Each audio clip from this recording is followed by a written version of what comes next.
What's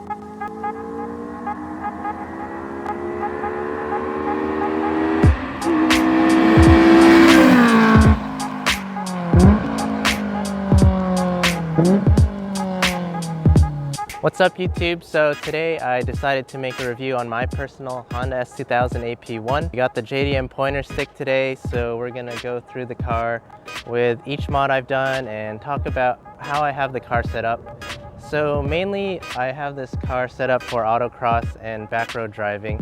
It's not an all-out dedicated race car or anything like that. So it's in comparison to a lot of the S2000s you might see on the internet.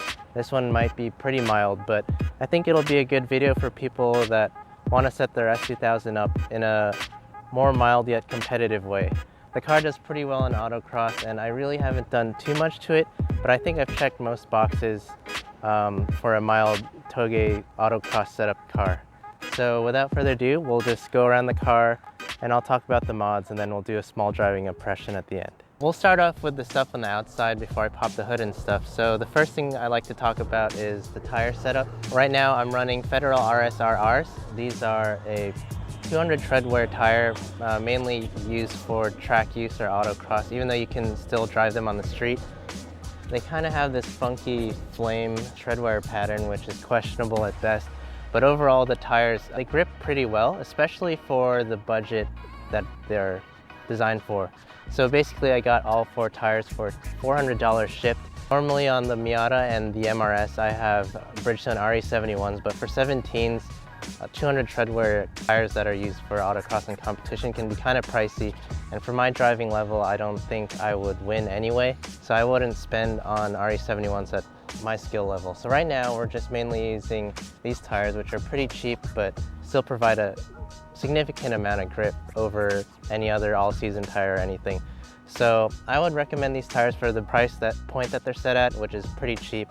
And right now my S2000 is on 225s in the front and 255s in the rear, so they are staggered. As far as the actual wheels on my car, I have ProDrive GC06Ds. These are a little bit more unknown, mainly because they don't have the brand recognition with all the JDM dudes. ProDrive is actually a pretty reputable company. They make most of Subaru's rally cars, at least from my knowledge when I used to watch WRC and stuff. ProDrive always made those cars. So I read online also that these wheels are also made by Rays and commissioned by ProDrive. And these are a forged monoblock wheel, so they're actually really light. And these are 17 by 7.5 up front and 17 by 8.5 in the rear. Again, I have 255s in the rear, so the tire is a little bit too wide for the width of the wheel, which I should have went with 245, but I couldn't find any Federals in 245 at the time.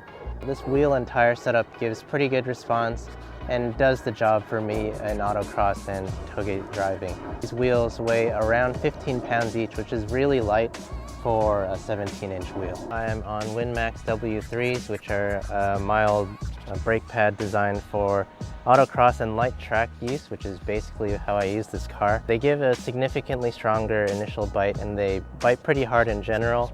They're a little bit squeaky and they're really dusty, especially up front. Besides the pad, I'd have stainless brake lines and Motul RBF 600. While we're still on the outside of the car, I'll talk about my exhaust. This exhaust is a Spoon N1. It's 63.5 millimeters and I have it straight to the header as a matching Spoon test pipe. So I got this exhaust used and it makes a pretty nice noise. Comes with a removable silencer and all that. This pretty sick Spoon sticker I actually got from Spoon in Japan when I walked all the way there from the train station. So I think it's pretty legit. My suspension setup, I'm on Bilstein PSS 9s. They're pretty mild street track combination coilover, but overall it provides an improvement over stock significantly. And it's good for backroad and Touge style driving too, because the spring rate is mild, so it can absorb all those gaps and bumps because the roads aren't perfect. The ride height like this, it absorbs all the bumps and it never bottoms out, so I have full travel too. Bilstein is a pretty high quality company and I haven't had any problems, and the car really rides really well on this coilover setup.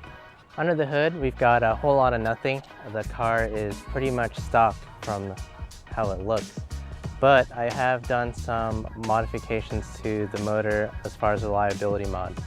The car first off has AP2 valve spring retainers.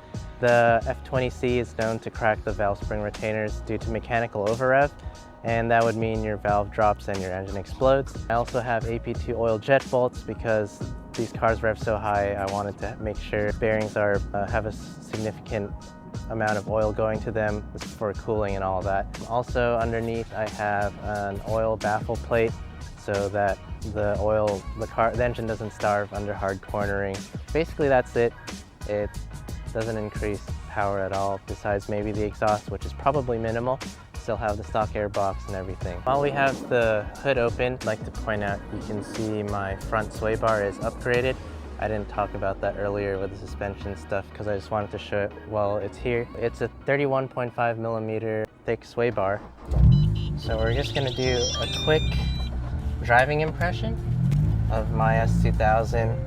It's the middle of the day and there are cars out, so we won't push it too much. Hopefully we just get some cool sounds and an idea of how my car handles. Basically, the way I have the car set up is to build more confidence in attacking the corners. The S2000 stock is one of the best Touge style cars. It has the double wishbone suspension, has this motor, it already has 240 horsepower and a 9,000 RPM redline. So I really focused on just balancing out the handling and setting it up for the level of driving and confidence I have.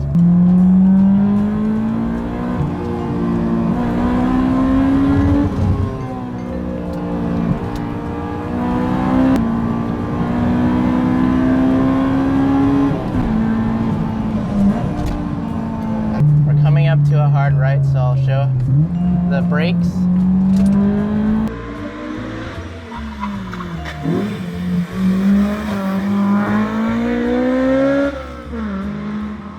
So the car is stable because of that front sway bar, keeps the rear planted.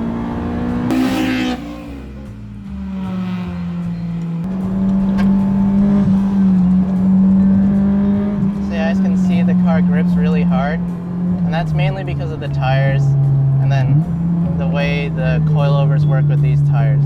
As you can see, there's a little bit bumps and gaps in these turns and stuff, but this coilover setup really absorbs it well.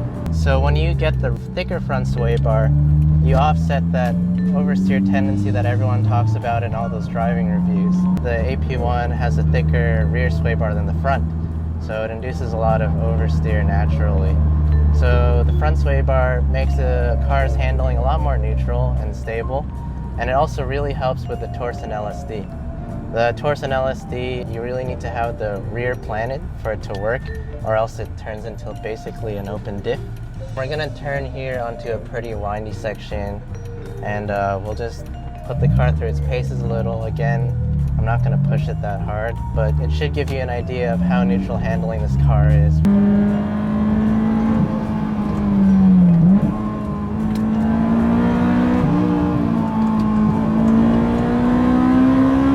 The car is really stable.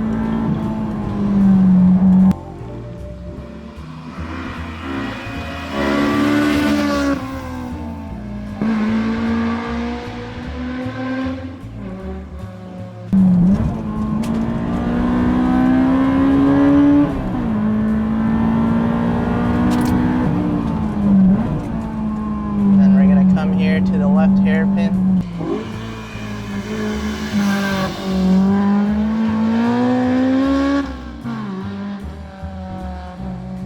So this is the Spoon N1 exhaust.